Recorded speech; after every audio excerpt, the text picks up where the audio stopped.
여러분 반갑습니다. 오늘 사무엘하를 함께 3시간에 걸쳐서 살펴보도록 하겠습니다.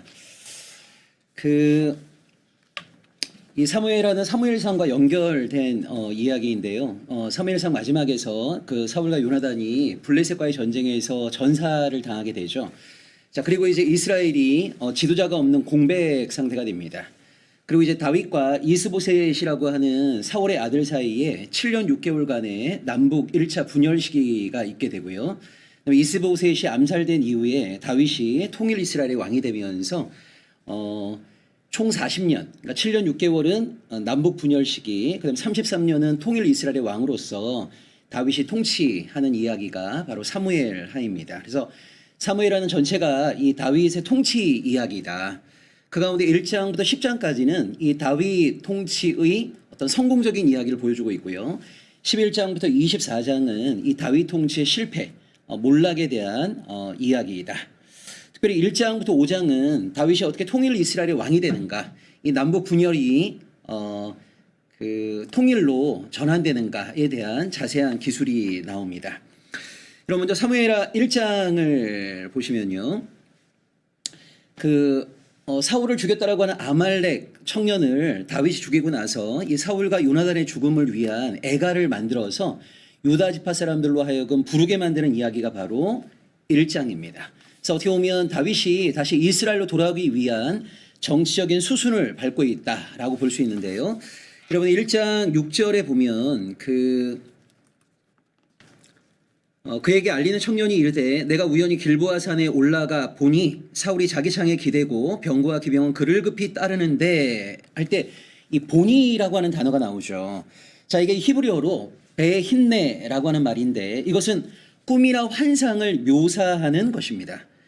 그러니까 이 단어를 통해 갖고 지금 아말렉 소년이 하고 있는 이 말이 실제 일어난 일에 대한 이야기라기보다는 뭔가 이야기를 꾸미고 있다라고 하는 인상을 우리에게 제시하고 있습니다. 왜 그러냐면 여러분 적들이 막 사울을 추격하는 상황 속에서 이 소년이 사울의 왕관을 훔쳤다라고 하는 것도 참 이해하기 어렵고요. 그 다음에 사울의 군대 안에 이방 아말렉 사람이 있었다라고 하는 것도 이해하기 어렵습니다. 왜냐하면 이스라엘 군대 안에 이방 사람이 들어오게 된 것은 다윗 때부터거든요. 자, 그 다음에 사울은 이방인의 손에 죽지 않기 위해서 자기의 무기된 자에게 자기를 죽여달라고 요청하거든요. 그런데 아말렉 사람에게 자기를 죽여달라, 그래서 아말렉 사람이 자기를 죽이는 걸 허용했다라고 하는 것도 이해하기가 어려워요. 왜냐하면 블레셋 사람에 의해서 죽건 아말렉 사람에 의해서 죽건 간에 이방인에 의해서 죽임당하는 것은 똑같은 거 아닙니까? 그래서 여기 아말렉 사람이 자기가 사울을 죽였다, 사울이 자기를 죽여달라고 요청했다 라고 말하는 모든 이야기가 실제 있었던 이야기에 대한 기술이라기보다는 뭔가 지어내고 있는, 그래서 이 꿈이나 환상을 묘사할 때 사용되는 베힌네라고 하는 단어가 1장 6절에 나옵니다. 자, 1장 11절부터 16절에는요 사울을 죽였다라고 주장하는 아말렉 사람을 다윗이 처형하는 이야기가 나와요. 여러분 만약 다윗이 이 사람을 환대하게 됐다면 다윗은 평생 이 정적들에 의해서 공격을 받았을 겁니다. 그래서 다윗은 자신이 사울의 죽음을 슬퍼하는 참 이스라엘 사람임을 1장에서 보여주고 있는데요. 여러분 지난번에 우리가 공부했던 사무엘상 18장부터 31장을 보시게 되면 이 다윗이 통일 이스라엘의 왕이 됨에 있어서 여러 가지 얼룩들이 좀 있거든요. 그러니까 통일 이스라엘의 왕이 됨에 있어서 역사적으로 정리해야 될 혐의들이 좀 있습니다. 그래서 어떻게 보면 사무엘상 18장부터 31장은 다윗에게 더 씌워져 있던 이 혐의에 대한 해명 이야기다, 이렇게 볼 수가 있습니다. 그 가운데 한 3가지 정도가 중요한데요. 이 다윗을 반대했던 사람들은 다윗에 대해서 뭐라고 하냐면 다윗은 매국노이다, 이렇게 비판을 합니다. 그러니까 왜 다윗을 매국노라고 비판하냐면 당시 이스라엘의 가장 강력한 원수가 어디였죠? 블레셋입니다. 여러분 블레셋은 5도시 연방 국가이거든요. 자, 그 가운데 하나의 도시가 바로 가드입니다. 다윗은 뭘 했습니까? 가드 왕 아기스의 봉신 역할을 했단 말이에요.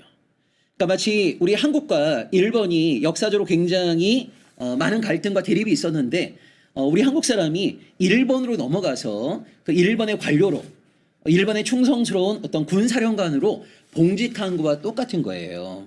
그래서 이 다윗이 통일 이스라엘의 왕이 됨에 있어서 벗어내야 될 더 쉬워진 가장 강력한 혐의 가운데 하나가 뭐냐면 매국노라는 거죠.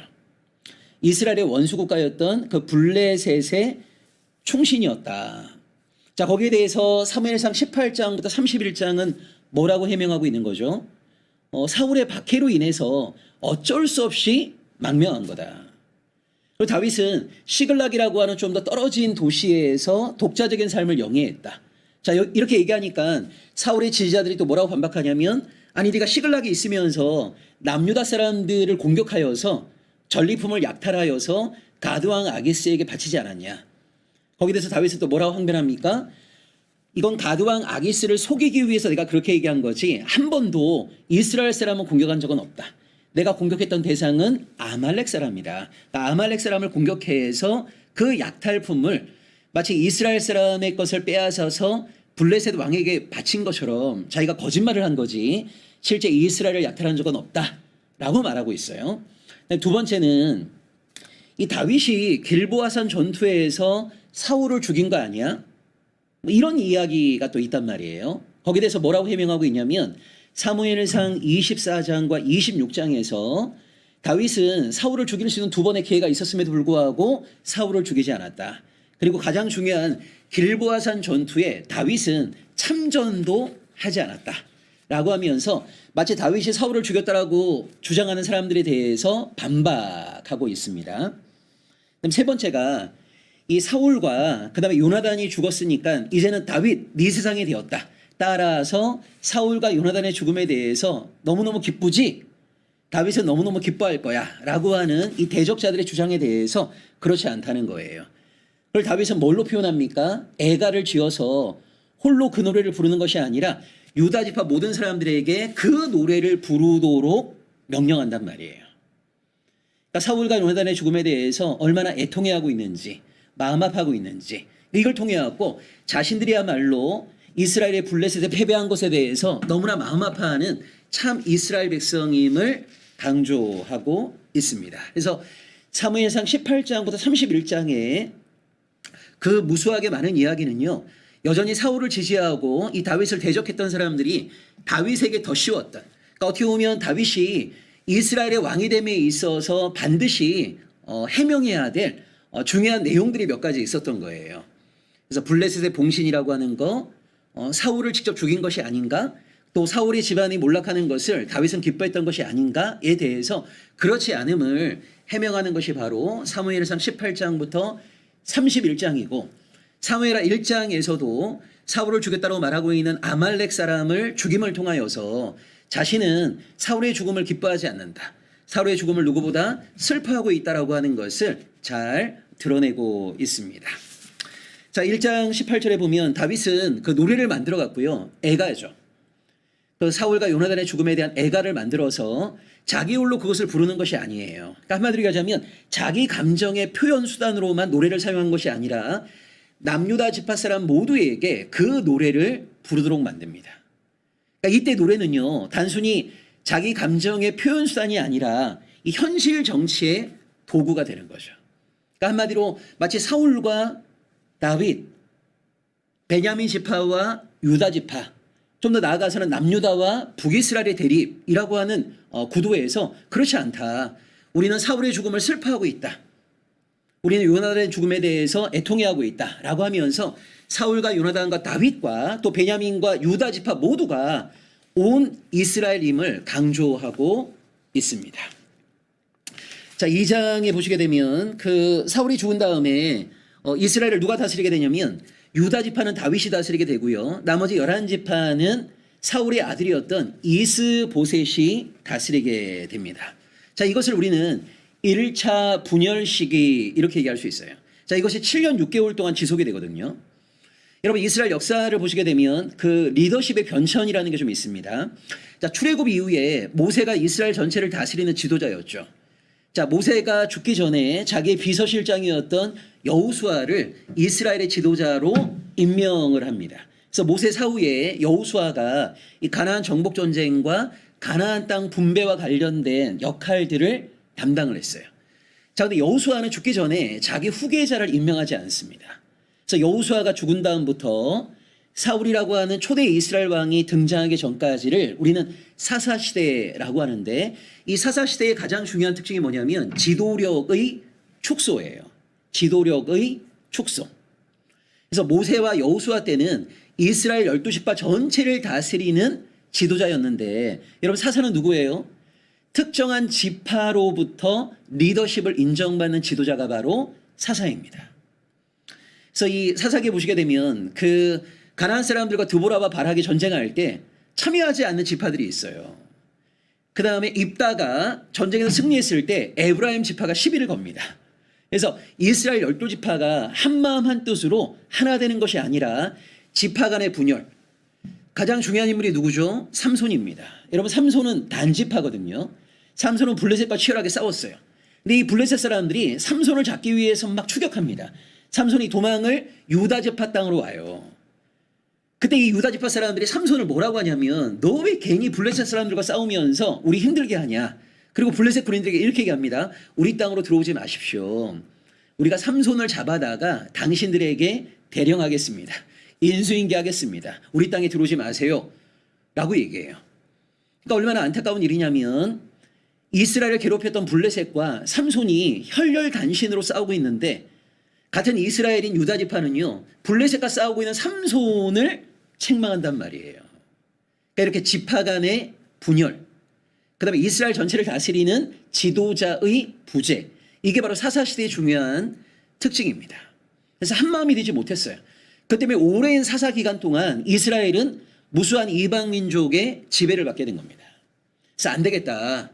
우리도 다른 나라처럼 좀 강력한 군주, 그래서 백성 전체를 총괄할 수 있는 왕이라고 하는 지도자를 세워야 되겠다라고 하면서 사무엘 때 이스라엘 백성들이 왕을 요구한 거 아닙니까? 그래서 사울이라고 하는 사람이 초대 이스라엘 왕이 되었는데요. 이 사울이 죽은 다음에 북쪽은 이스보셋이라고 하는 사울의 아들, 남쪽은 다윗이라고 하는 사울의 사위가 분할 통치를 하게 된 거예요. 이것이 1차 남북 분열 시대입니다. 여러분 남쪽과 북쪽이 서로 분열되다 보니까 자기들이 정통성이 있다라고 주장하면서 상대방과 치열하게 싸우게 된단 말이에요. 그래서 7년 6개월 동안의 남북 분열 시기에 이 남쪽과 북쪽은 끊임없는 군대와 군대 간의 싸움이 있는 거예요. 그래서 군대와 군대 간의 싸움이 진행되면 진행될수록 군부의 힘이 막강해질 수밖에 없는 거죠. 그리고 2장에 보게 되면 이 북이스라엘의 군대 장관이었던 아브넬이 남유다의 아사엘, 요압의 동생이죠. 이 아사엘을 죽이는 이야기도 나오고, 이것 때문에 이후에 요압이 이 아브넬을 죽이는 이야기가 또 등장합니다. 여러분 사울이 죽은 다음에 북쪽은요, 그 사울의 아들이었던 이스보셋이 마하나임이라는 곳에서 왕이 돼요. 여기 마하나임이 어디냐면 요단 동편에 있는 땅입니다. 그러니까 한마디로 이 요단 서편은 블레셋과의 전쟁에서 패배했기 때문에 이제는 블레셋이 점령하게 된 거예요. 그래서 사울의 아들은 이 요단 서편에 있지 못하고 요단강을 건너서 요단 동편의 마하나임이라고 하는 곳에서 이스라엘 그 왕조, 좀 더 정확하게 하자면 사울 왕조를 이어갔다라고 볼 수 있습니다. 근데 여러분 자세히 보시게 되면 이 이스보셋이라고 하는 사울의 아들은요 얼굴 마담이고 실제적인 권력은 이 군대 장관이었던 아브넬이라고 하는 사람이 취하고 있다라는 것을 볼 수 있어요. 그러니까 뭐를 통해서 우리가 그걸 알 수 있냐면, 여러분 사울의 첩이었던 리스바를 누가 취합니까? 이 아브넬이 취하거든요. 이 왕조의 역사를 보시게 되면 선왕이 남겼던 그 첩들, 선왕이 남겼던 후궁들을 합법적인 후계자가 차지하게 된단 말이에요. 근데 사울의 첩이었던 리스바를 누가 취했냐면 아브넬이라고 하는 군사령관이 취합니다. 그러니까 한마디로 이 아브넬이라는 사람이 내가 사울의 정통 계승자이다 이렇게 주장하는 거랑 마찬가지인 거예요. 그래서 사울의 아들이었던 이스보셋을 얼굴 마담으로 세웠지만 실질적인 권력은 이 아브넬이라고 하는 군사령관이 쥐고 있었던 것이 바로 북쪽 그 왕조의 특징입니다. 자, 남쪽은 헤브론에서 다윗이 남유다 지파를 중심으로 왕이 돼요. 자, 근데 재밌는 것은 길보아산 전투에서 이스라엘이 블레셋에 완전히 패배하지 않습니까? 왕과 3명의 왕자가 다 죽임을 당했잖아요. 그런데 어떻게 블레셋이 헤브론에서 다윗이 유다 지파의 왕이 되는 것을 허용했을까? 그래서 여러분 5장이 되기 전까지, 그러니까 다윗이 통일 이스라엘의 왕이 되기 전까지 블레셋은 이 요단 서편 땅에 있었던 다윗 왕조에 대해서 공격하지 않습니다. 그러니까 아마 블레셋 입장에서는 여러분 여태까지 다윗이 어떤 일을 했던 사람입니까? 가드왕 아기스의 봉신 아닙니까? 그러니까 가드왕 아기스의 봉신이라고 하는 것은 블레셋의 신하란 말이에요. 그러니까 블레셋의 신하였던 다윗이 헤브론이라고 하는 곳에서 남유다를 다스리는 남유다의 지도자가 되는 것을 블레셋 입장에서는요, 하나의 봉신 국가로 이해했을 가능성이 많아요. 그래서 다윗이 왕이 되고 다윗이 남유다 백성들을 다스리는 것에 대해서 블레셋은 어떤 견제도 하지 않습니다. 그러니까 마치 총독처럼 이해했을 수도 있고요, 봉신처럼 이해했을 수도 있습니다. 이걸 어떻게 보면 다윗도 역이용을 하는 거죠. 그래서 다윗이 통일 이스라엘의 왕이 되면서 여부스를 공격하게 되거든요. 그리고 그것을 빼앗아서 다윗성으로 명명하기 전까지는 블레셋이 다윗을 견제하지 않다가 다윗이 통일 이스라엘의 왕이 되고 나서야 블레셋이 이거 아니네? 봉신국가인 줄 알았더니 블레셋의 신하인 줄 알았더니 독립적인 이스라엘을 통치하려고 하네. 그때 이제 블레셋과 다윗이 싸우게 돼요. 그러니까 어떻게 보면 그 다윗이 남유다를 다스리는 왕이 됨에 있어서 블레셋이 그것을 허용해 주었던 중요한 이유는 블레셋 입장에서는 오판이라고 할 수 있고 다윗은 자신의 과거의 전력을 역이용했다 이렇게 볼 수 있습니다. 그래서 그 사울이 죽은 다음에 7년 6개월 동안 1차 남북 분열 시기가 있는데 다윗은 요단 서편에 있는 헤브론에서 왕이 되었고요. 사울의 아들이었던 이스보셋은 이제 요단 서편은 블레셋이 통치하고 점령한 땅이기 때문에 마하나임이라고 하는 요단 동편으로 건너가서 이스라엘의 왕이 된 거예요. 그래서 블레셋 입장에서는 다윗 왕조를 자신들의 봉신국가로 이해했을 가능성이 많다. 자, 2장 8절 이하에 보면 이스보셋이라고 하는 사람이 나오는데 이 사울의 넷째 아들입니다.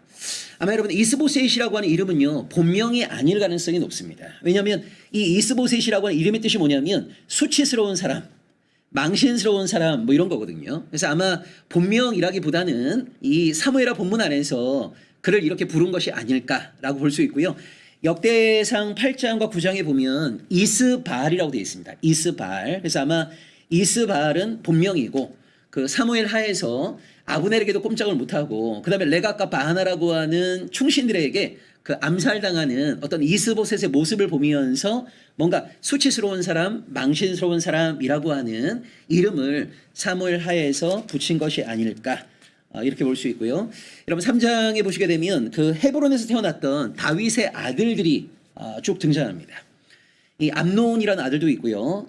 길르압, 압살롬, 그 다음에 이후에 솔로몬과 왕이 쟁탈전을 했던 아도니아, 그 다음에 스바디아, 이드람이라고 하는 6명의 아들이 등장해요. 여러분 이렇게 많은 그 아들들을 한 여인이 아니라 다양한 부인을 통해서 두게 된 거거든요. 자, 이거는 신명기 17장에 왕의 규례를 다윗이 어긴 겁니다. 여러분 신명기 17장에 보면 그 이스라엘의 왕을 세우게 됐을 때 왕위에서는 안 될 3가지가 있는데 그 가운데 하나가 뭐냐면 많은 아내를 두어서는 안 된다는 겁니다. 왜 많은 아내를 두어서는 안 되냐면요, 여러분 여러 아내가 있고 그 아내가 다 왕위를 계승할 수 있는 아들을 낳았다고 생각해 보세요.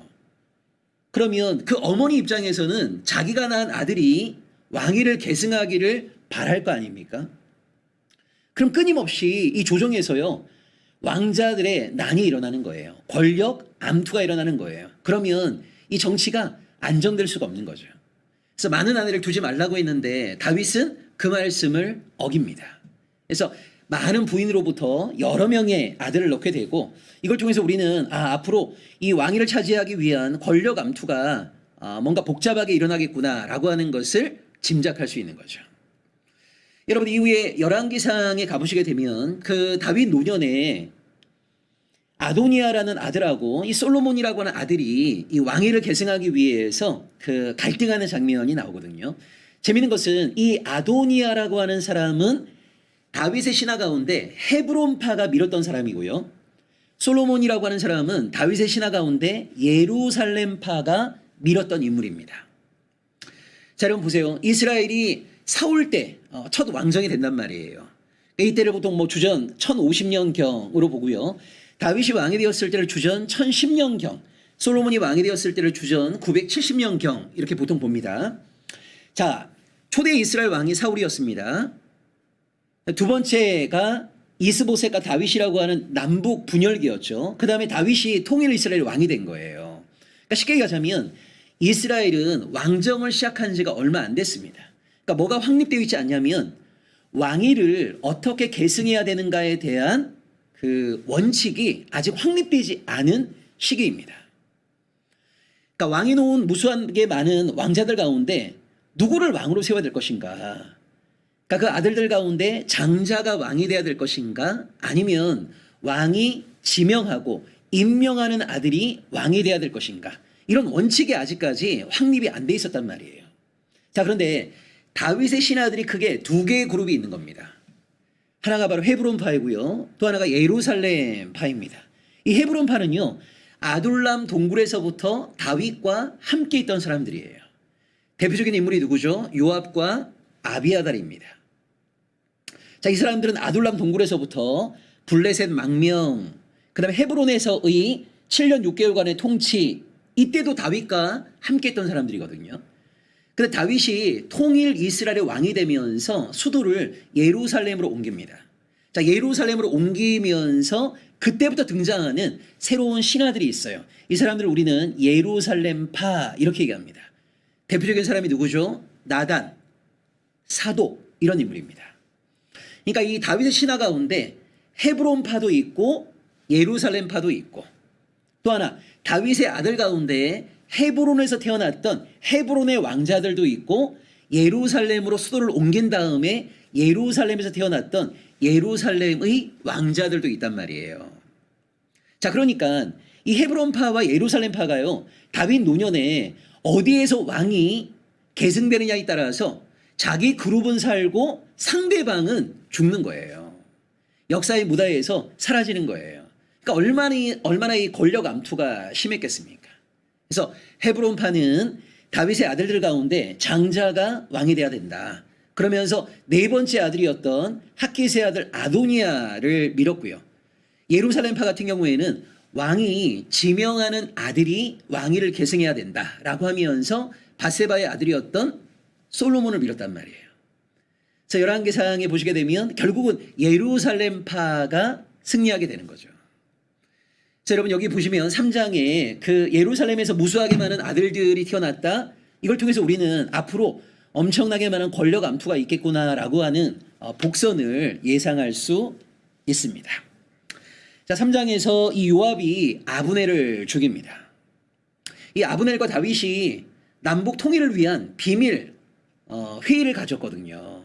이걸 뒤늦게 요압이 알고 나서 아브넬을 죽였어요. 그러니까 왜 요압이 아브넬을 죽였을까라고 했을 때 우리가 두 가지를 생각해 볼 수 있습니다. 첫 번째는 그 다윗과 아브넬의 비밀 협상을 통해서 남북이 통일되게 되면 그 통일된 이스라엘의 서열 1위는 다윗이 되고요, 서열 2위는 아브넬이 될 가능성이 높아요. 그러면 지금 남유다의 서열 2위인 요압은요, 서열 3위로 밀려나게 되는 겁니다. 그러니까 남북의 화해와 통합보다는 그 요압 입장에서는요, 사적 그 보복 감정, 자기 동생을 죽였던 그 아브넬에 대한 사적인 보복 감정과 이 권력 투쟁의 맥락 속에서 자기의 서열이 밀려나야 된다, 아니면 완전히 팽당할 수도 있다라고 하는 불안감 때문에 이 아브넬을 죽였다고 봐야 됩니다. 자, 여기서 중요한 것이 바로 37절과 39절입니다. 그 요압이 아브넬을 죽인 다음에 다윗이 대대적인 장례식을 거행하거든요. 그럼 37절에 이렇게 되어 있습니다. 이날에야 온 백성과 온 이스라엘이 넬의 아들 아브넬을 죽인 것이 왕이 한 것이 아닌 줄을 아니라, 이렇게 되어 있어요. 여러분, 북이스라엘 사람들 입장에서는 이게 얼마나 황당한 일입니까? 그러니까 실제 북이스라엘 다스렸던 사람이 아브넬인데 그 사람이 다윗과의 비밀 협상을 위해서 내려갔다가 다윗에 의해서 죽임을 당했다고 생각하기 쉽잖아요. 근데 다윗은 거대한 장례식을 공적으로 치rum을 통하여서 자신이 아브넬을 죽인 것이 아니다라고 하는 것을 드러내고 있고요. 그 다음에 39절에 보면 내가 기름 부음을 받은 왕이 되었으나 오늘 약하여서 스루야의 아들인 이 사람들을 제어하기가 너무 어려우니, 여기 스루야의 아들의 대표적인 사람이 누구죠? 요압이죠. 요압. 그 다음에 그의 동생이었던 아비새죠. 그러니까 한마디로 군부의 힘을 통제하기가 너무 어렵다는 거예요. 여호와는 악행한 자에게 그 악한 대로 갚으실지로다, 이렇게 얘기해요. 그래서 이 다윗은 거대한 장례식, 그 다음에 조가를 통해서 아브넬을 죽인 것이 자신이 아님을 드러냅니다. 그리고 신복들에게 공개적으로 스루야의 두 아들이었던 요압과 아비새의 권력이 자신의 왕권을 위협하고 있음을 폭로하고 있습니다. 그래서 어떻게 보면 다윗은 가장 큰 정치적인 위기 상황을 이 탁월한 지략을 통해 갖고 돌파해 나가는 거예요. 그러니까 만약 아브넬이 죽었을 때 다윗이 아무것도 하지 않았다면 그 다윗을 싫어했던 많은 사람들, 특히 북이스라엘 사람들은요, 다윗이 아브넬을 죽였을 거라고 100% 확신했을 겁니다. 근데 어떻게 보면 다윗 입장에서는 가장 큰 정치적인 위기 상황을 이런 거대한 장례식을 치르고 그 다음에 조가를 지어서 부름을 통하여서 자신이 이 아브넬을 죽인 자가 아니고, 그 다음에 자기가 왕이지만 자기보다 군부의 힘이 너무 막강하다, 자기도 이 군부를 통제하기 어렵다라고 하는 것을 토로함을 통하여서 자신의 정치적인 위기를 이 탁월한 지략을 통해서 돌파해내는 모습이 3장에 나오고요. 이 4장에 보시게 되면 북이스라엘 왕이었던 이스보셋이 레갑과 바하나라고 하는 신하에 의해서 죽임당하는 이야기가 나옵니다. 자, 여기서도 레갑과 바하나가 그 이스보셋의 머리를 들고 다윗을 찾아와요.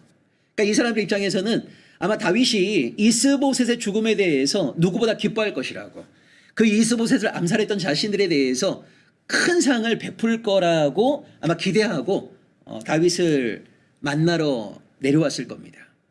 여기서도 마찬가지인 거죠. 여러분, 1장에서 사울을 죽였다고 말하는 아말렉 사람을 다윗이 만약 환대했다면, 그리고 4장에서 이스보셋을 죽였다고 말하는 레갑과 바하나를 다윗이 만약 환대했다면 아마 다윗은 왕이 찬탈자, 그 다음에 배반자로 낙인이 찍혔을 거예요. 그래서 어떻게 보면 다윗은 끊임없이 일관된 행동을 합니다. 1장에서 사울을 죽였다고 하는 아말렉 사람을 처형하고 애가를 짓고 국가적인 애도를 거행했죠. 그 다음에 3장에서 아브넬을 죽였던 요압에 대해서 슬픔과 금식을 표명하고 거대한 장례식을 치르고 또 애가를 부르고 또 군대의 힘이 너무나 막강하다라고 하는 것을 폭로하고, 또 4장에 보시게 되면 이스보셋을 죽였던 이 레갑과 바하나를 처형함을 통하여서 자신이 사울 집안의 몰락을 기뻐하는 존재가 아님을, 자기가 왕이 되기 위해서 사람들의 피를 흘리는 그런 잔악무도한 인물이 아니다라고 하는 것을 다윗은 끊임없이 증거하고 있습니다. 자, 이제 5장에 보시게 되면 북이스라엘 장로들이 다윗과 언약을 체결하면서 다윗이 통일 이스라엘의 왕이 됩니다.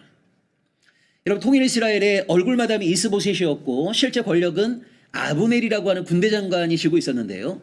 아브넬은 요압에게 죽임당했고요. 이스보셋은 레갑과 바하나라고 하는 신하에게 죽임을 당했습니다. 그러니까 북이스라엘은 지도자가 없는 그 무주공산 상태가 된 거죠. 자, 이때 북이스라엘 장로들이 다윗을 만나러 내려와서 언약을 체결해요. 여기서 중요한 것이 바로 5장 3절입니다. 이에 이스라엘 모든 장로가 헤브론에 이르러 왕에게 나아오매 다윗 왕이 헤브론에서 여호와 앞에 그들과 언약을 맺음에 그들이 다윗에게 기름을 부어 이스라엘 왕으로 삼으니라. 자, 여기서 그 북이스라엘 장로들과 다윗이 어떤 내용의 언약을 체결했는지를 우리가 알 수는 없어요. 근데 추측은 가능합니다. 그러니까 다윗이 유다 지파 사람이고요. 그 다음에 7년 6개월 동안 유다 지파를 다스렸는데 아마 북이스라엘 장로들과 이런 언약을 체결했을 가능성이 높겠죠. 유다 지파만을 위한 지도자가 아니라 12지파 모두에게 공의와 정의를 행하는 미시파트와 ጼ데크를 시행하는 그런 왕이 되어달라고, 그런 지도자가 되어달라고 아마 북이스라엘 장로들이 요청했을 것이고요. 다윗은 12지파 모두에게 공평과 정의의 통치를 시행하겠다라고 약속을 체결했을 겁니다. 그러니까 언약 가운데 다윗이 이스라엘의 왕이 된 거예요. 이것을 파괴한 사람이 누구냐면 솔로몬입니다. 이게 여러분 열왕기상에 잘 나오거든요. 열왕기상 4장부터 보게 되면 솔로몬은 12지파 모두에게 공평과 정의를 시행하는 것이 아니라 친 유다지파 중심의 통치를 합니다. 예를 들면 유다지파에게만 세금을 거두지 않고요. 유다지파에게만 강제 노역을 시키지 않고요.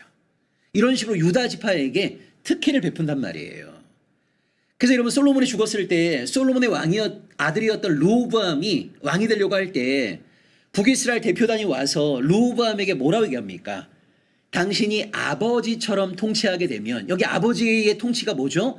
유다 지파만을 위한 왕, 유다 지파만을 위한 지도자.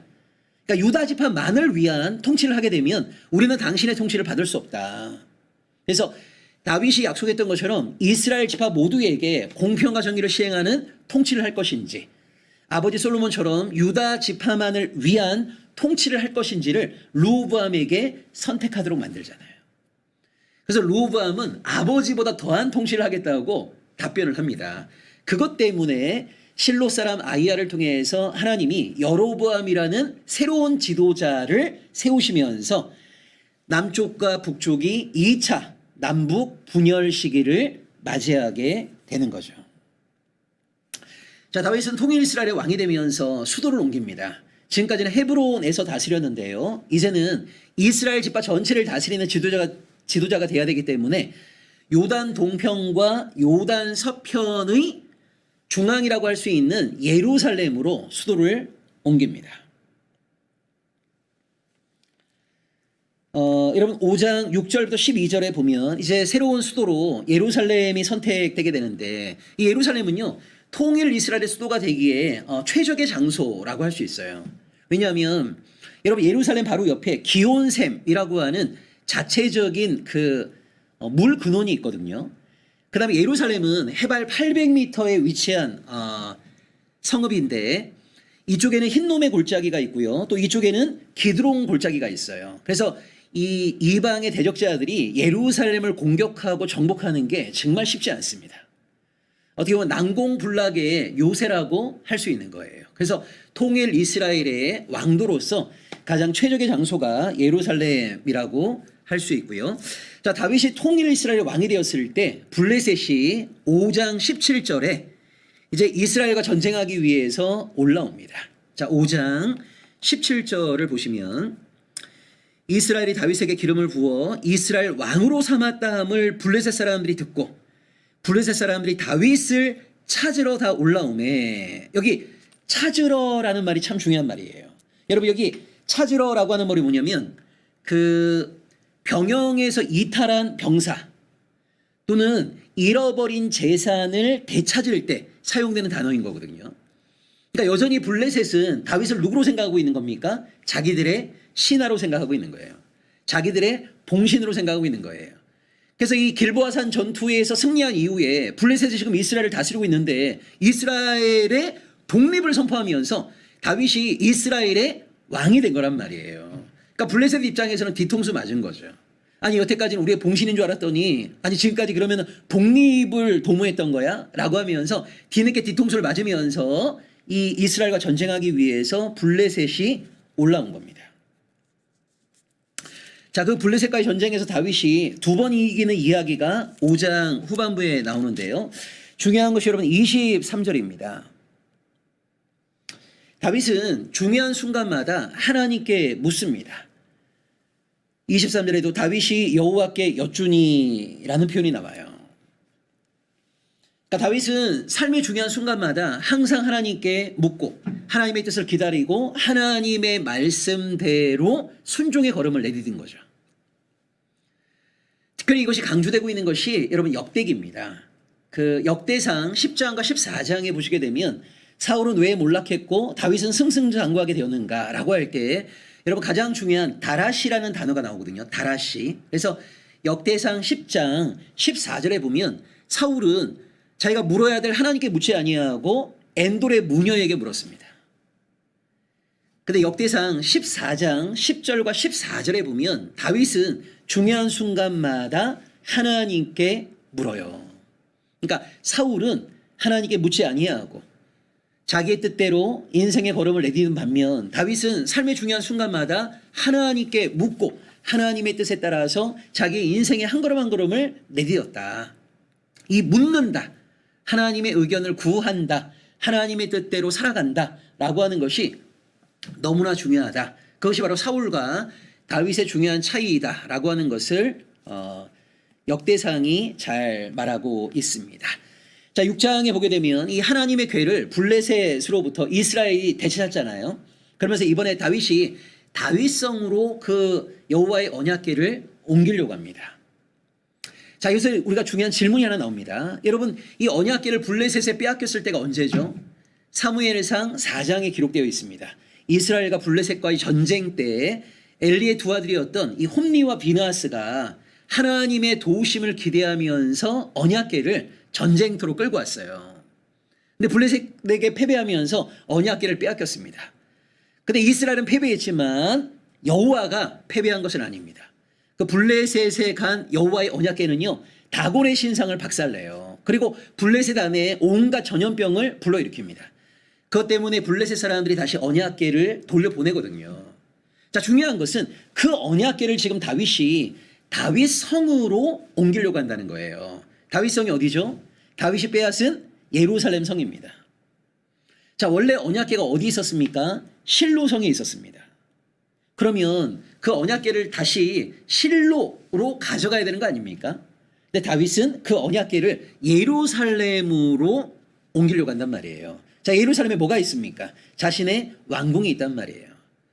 그 왕궁 옆에 왕궁과 함께 언약궤를 두려고 하는 거예요. 이걸 통해서 다윗은 어떤 정치적인 주장을 하고 싶은 겁니까? 하나님께서 다윗의 통치와 함께하고 계시다. 그래서 자신이 행하는 모든 통치가 하나님의 승인, 하나님의 허락, 하나님의 보호, 하나님의 섭리 안에 있음을 주장하고 싶었던 거예요. 그러니까 한마디로 하나님을 이용하려고 하는 거예요. 여기에 대해서 하나님이 경고하시는 이야기가 바로 베레스 우사 사건입니다. 여러분, 6장 6절에 보시면 그들이 나곤의 타작마당에 이르러서는 소들이 뛰므로 우사가 손을 들어 하나님의 궤를 붙들었다라는 말이 나와요. 그러니까 이 궤를 자신의 성으로 옮겨가고자 하는 다윗의 정치적인 의도에 대해서 하나님이 길을 막으신 것으로 해석이 가능합니다. 그러니까 하나님이 나와 함께 하신다, 나의 통치를 승인하신다, 나를 보호하신다, 나를 통해서 하나님의 뜻을 시행하고 계신다, 내가 하는 모든 것들은 다 하나님의 뜻이다. 이런 식으로 하나님을 이용하고자 하는 정치적인 의도를 하나님이 경고하신단 말이에요. 여러분, 우리가 인생을 살아갈 때도요, 하나님을 우리 편으로 만들기보다는 우리가 하나님의 편이 되는 것이 중요한 거죠. 자, 소들이 뛰었을 때 7절과 8절에 보게 되면 우사가 그 궤를 붙든 것으로 말미암아 죽임을 당합니다. 여러분, 율법에 보게 되면 이 궤는 어떻게 운반해야 됩니까? 그 궤의 양쪽에 그 채를 달아갖고요, 그걸 레위인들이 매야 된단 말이에요. 수레로 이동하면 안 되는 거예요. 그러니까 율법을 위반하고 있는 거죠.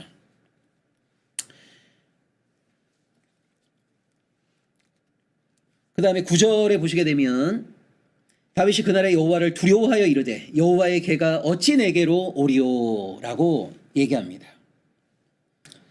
아까 얘기했던 것처럼 다윗은 이 하나님의 궤를 자기에게로 가져오게 함으로써 자신의 통치에 대한 신적인 정당성을 옹호하고자 했을 겁니다. 근데 이 베레스 우사 사건을 경험하게 되면서 여호와의 언약궤와 함께한다는 것, 하나님과 동행한다는 것이 얼마나 두렵고 떨리는 일인가 라고 하는 것을 다윗이 절감하게 됩니다.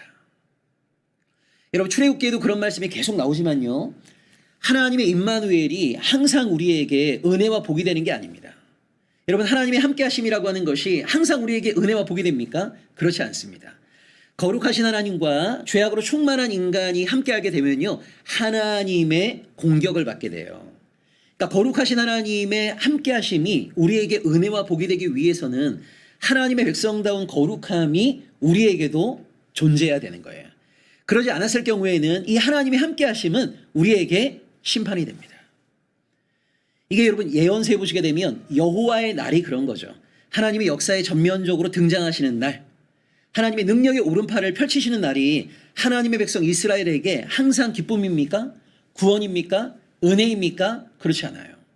이스라엘이 하나님의 뜻을 어긋나 있을 때, 율법으로부터 탈선했을 때, 하나님의 백성다운 정체성을 상실했을 때 하나님의 찾아오심은 그들에게 불행한 일이 돼요.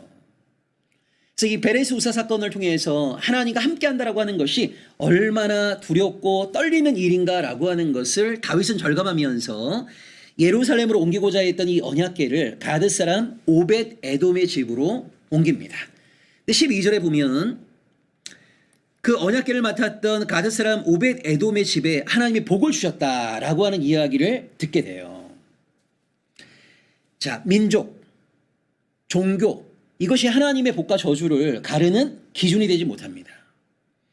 그러니까 가드 사람 오벳 에돔, 그에게 하나님의 복을 주시는 거거든요. 그러니까 중요한 것은 뭐냐면 하나님께 순종하고자 하는 자, 하나님을 경외하는 자가 진짜 이스라엘인 거죠. 그러니까 야곱의 12지파의 후손으로 태어났다고 해서 이스라엘이 되는 것이 아니라 누가 이스라엘입니까? 시내산 언약에 참여하는 자. 출애굽기 19장부터 24장에 나오는 하나님만을 내 인생의 주인으로 모시겠습니다. 하나님만을 믿고 섬기는 자가 되겠습니다. 하나님의 뜻에 존재를 다해 순종하겠습니다. 이것이 참된 이스라엘인 거예요. 그러니까 어떤 민족이냐, 어떤 인종이냐, 어떤 성을 갖고 있냐, 이게 중요한 것이 아니라 하나님만을 믿고 섬기겠다고 하는 사람, 하나님의 뜻에 온 존재를 다하는 사람이 이스라엘인 거예요. 그러니까 가드 사람 오벳 에돔에게도 하나님의 복이 임한 겁니다. 자, 그래서 2차 때는 다윗이 율법에 근거하여서 이 언약궤를 정말 두렵고 떨리는 마음으로 운반을 해요. 자, 그때 이 언약궤가 예루살렘에 들어올 때 다윗이 기뻐 춤을 추었단 말이에요. 자, 이걸 보고 미갈이 조롱을 하는데 여러분 거기 6장 20절에 보면 이 미갈을 뭐라고 말하고 있냐면 사울의 딸, 이렇게 얘기합니다. 사울의 딸. 그래서 이 사울의 딸이라고 하는 표현을 통해서 미갈의 발언이 미가 개인의 어떤 생각의 발현이 아니라 사울 집안이 여호와의 언약궤에 대해서 가지고 있는 생각인 것처럼 설명하고 있습니다. 그래서 이 미갈의 조롱에 대해서 다윗이 어떻게 응답을 하죠? 잠자리를 하지 않았다는 거예요. 여기 미갈과의 잠자리 거부는 이것도 나름대로 정치적인 의도가 있는 거죠. 그 미갈과 잠자리를 통해 갖고 자녀가 태어나게 되면 이건 다윗의 아이인과 동시에 사울의 후손이 되는 거죠. 그래서 미갈과의 잠자리 거부를 통하여서 이 사울의 후손이 태어나는 것을 다윗은 또 미연에 방지하고 있습니다.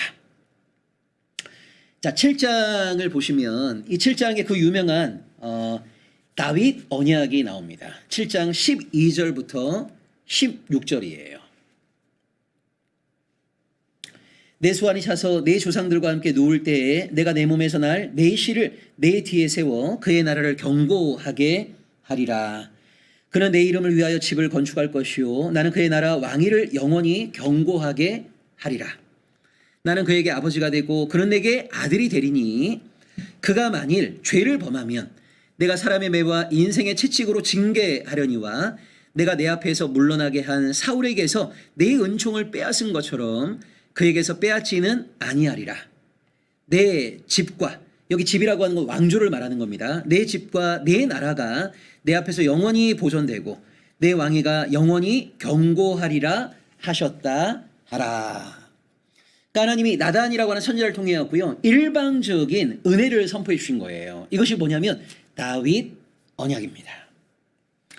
여러분, 그래서 사무엘하 7장에 보시게 되면 하나님을 위해 다윗이 집을 지어드리겠다고 제안을 하거든요. 그때 하나님이 뭐라고 응답하시냐면 네가 나를 위해서 집을 지어줄 것이 아니라 내가 너를 위해서 집을 지어주겠다는 거예요. 이 다윗의 후손, 이 다윗의 집안을 이스라엘을 다스리는 자, 하나님의 통치의 지상 대리자로 하나님이 세우시겠다는 거예요. 자, 이때부터 이스라엘에 뭐가 나온 거냐면 왕정신학이라는 게 나온 겁니다. 왕정신학. 자, 왕정신학이라고 하는 게 뭐죠? 다윗 후손들의 통치는 하나님의 지상 통치의 대리행위라는 거예요. 그러니까 한마디로 얘기하자면 하나님은 다윗의 후손들을 통해서 이 땅을 통치하고 계신다는 거예요. 이게 왕정신학입니다. 그래서 여러분 이후에 북이스라엘이 주전 722년에 아수르에 멸망하고 남유다의 어떤 멸망에 대해서 경고했던 무수하게 많은 예언자가 있지 않습니까? 미가도 있고 예레미야도 있고 하박국도 있고 무수하게 많은 예언자들이 있었는데 남유다 백성들이 남유다가 멸망한다는 것을요 귀 기울여 듣지 않았어요. 그 이유 가운데 하나가 뭐냐면 성전신학, 왕정신학, 시온신학 때문입니다. 자, 성전신학은 뭐죠? 성전은 하나님의 집이라는 거예요. 하나님의 집이 무너지는 것은요 하나님의 무너짐과 똑같은 거예요. 하나님이 무너질 수 있습니까? 하나님은 무너질 수 없습니다. 따라서 하나님의 집인 성전도 무너지지 않는다. 그러니까 한마디로 성전과 하나님을 동일시한 거죠. 자, 왕정신학은 뭡니까? 이 남유다의 왕 다윗의 후손들의 통치는요 하나님의 지상 통치를 대리한다는 거예요. 여러분 하나님의 세계 통치가 종결될 수 있습니까? 아니요. 하나님은 다윗의 후손들을 통해서 끊임없이 이 땅을 다스리고 있단 말이에요. 어떻게 하나님의 통치가 종결될 수 있습니까? 따라서 하나님의 지상 대리자로서의 다윗의 후손들의 통치도 끝장날 수 없다. 남유다는 멸망할 수 없다. 이게 소위 왕정신학입니다. 그래서 예언자들이 예루살렘의 멸망을 아무리 경고한다 하더라도 남유다 백성들은요 이런 성전신학이나 왕정신학을 통하여서 그 경고를 귀 기울여 듣지 않은 거거든요.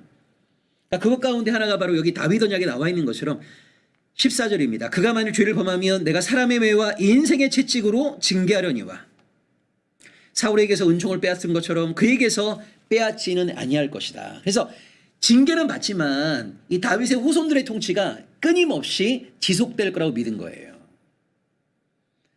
그래서 여기 사람의 매와 인생의 채찍으로 맞은 것이 바벨론 포로기인 거죠.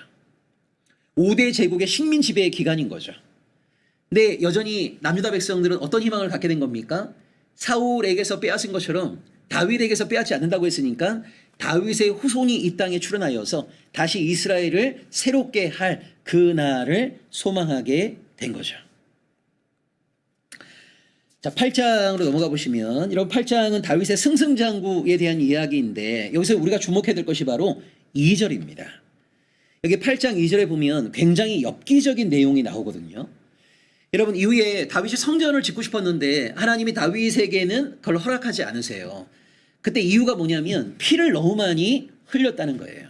여기 피를 너무 많이 흘렸다라고 하는 것이 다윗이 끊임없이 전쟁을 했던 장수, 군사령관 뭐 이런 의미도 있지만 실제 다윗은 전쟁에서 필요 이상으로 사람들을 잔악하게 죽이는 모습을 몇 군데에서 드러내고 있어요. 그 가운데 하나가 바로 8장 2절입니다. 이게 8장 2절에 보면 다윗이 또 모압을 쳐서 그들로 땅에 엎드리게 하고 줄로 세워서 그 두 줄 길이의 사람은 죽이고 한 줄 길이의 사람은 살리니 이런 표현이 나와요. 여러분 얼마나 엽기적인 거예요. 사람을 쭉 눕힌 다음에 키에 따라 갖고 살리고 죽였다. 굉장히 엽기적인 정복 군주의 모습을 보이고 있지 않습니까? 여러분 고대 근동에서 이런 엽기적인 정복 군주의 모습을 보였던 사람들 대표적인 사람들이 누구냐면 아수르의 왕들입니다. 그 아수르의 왕들이 남긴 그 기록에 따르면요 자기들이 얼마나 잔인한가 얼마나 잔인하게 그 이방 사람들을 정복했는가 이걸 막 서로 경쟁해요. 그래서 마치 아수르의 잔악한 군주들처럼 다윗이 행동하고 있는 것을 여기서 보여주고 있는데 여기 8장 2절은 여러분 거기 각주 보시게 되면 3분의 2는 죽이고 3분의 1은 살리니 라고도 번역할 수 있는 거예요. 이것도 굉장히 잔악한 군주의 모습이라고 할 수 있는 거죠. 그래서 필요 이상으로 전쟁의 상황 속에서 피를 많이 흘렸던 너무나 많은 사람들을 학살하고 처형했던 다윗의 모습을 여기서 볼 수 있고요. 15절에 보시면 다윗이 온 이스라엘을 다스려 다윗이 모든 백성에게 정의와 공의를 행하였다라는 말이 나옵니다.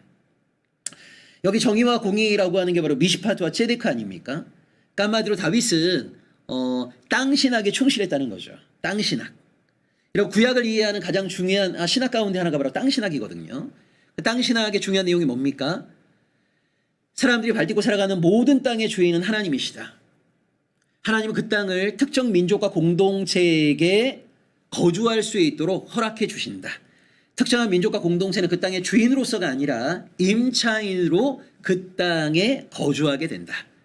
자, 그들이 계속 그 땅에 거주하기 위해서는 성실하게 땅의 주인이신 하나님께 임대료를 납부해야 된다. 그 임대료는 사법적인 정의가 구현되는 미시파트와 서로가 서로를 형제로 대하는 ጼ데크를 구현되는 사회를 건설하는 것이다. 그때 만약 이들이 사법적인 정의도 구현하지 아니하고 서로가 서로에게 만인에 대한 투쟁 상태의 사회를 만들게 되면, 그래서 약자들이 울부짖고 신음하게 되면 하나님은 예언자를 통해서 그들에게 임대료가 체납되어 있다고 경고하신다. 근데 예언자의 경고를 듣고도 이들이 돌이키지 아니하고 끊임없이 하나님께 임대료를 납부할 마음이 제로 상태가 되었을 때 하나님은 땅의 임차인을 교체하신다. 그렇게 가나안 땅에 새로운 임차인으로 들어간 사람들이 바로 이스라엘이죠. 이스라엘. 여러분, 그런 의미에서 사무엘하 8장 15절은 다윗이라고 하는 한 왕이 이 미시파트와 ጼ데크라고 하는 하나님과의 언약, 땅 신학의 맥락에서 얼마나 공의롭고 정의로운 통치를 시행했는가라고 하는 것을 설명하고 있는 거예요. 자, 근데 8장 15절을 딱 읽다 보면 우리 마음속에 딱 걸리는 게 뭐냐면, 아니 여러분, 다윗이 범했던 것 가운데 하나가 밧세바를 범한 거 아닙니까? 그 죄를 은폐하기 위해서 우리아를 죽였던 거 아닙니까? 아니 다윗의 인생에 얼룩이 얼마나 많이 있습니까? 그런데 어떻게 8장 15절에서 다윗이 모든 백성에게 정의와 공의를 행하였다라고 말할 수 있는가? 자, 이런 질문이 들 수 있어요. 여기 정의와 공의를 행하였다라고 하는 것은요, 다윗의 정치 행위에 대한 어떤 공적인 평가인 것이지 그의 삶 전체에 대한 평가가 아니라는 것을 기억하셔야 됩니다. 그러니까 다윗의 인생에도요, 얼룩이 있죠. 한계가 있고 죄악이 있습니다. 여기서 정의와 공의를 행했다라고 하는 것은 다윗의 공공연한 정치 지도자로서의 어떤 모습을 말하는 것이지 그의 삶 전체에 대한 평가는 아니다. 이거 여러분 꼭 기억해 주시면 좋겠고요. 한 10분 쉬었다가 계속해서 9장부터 공부하도록 하겠습니다. 고맙습니다.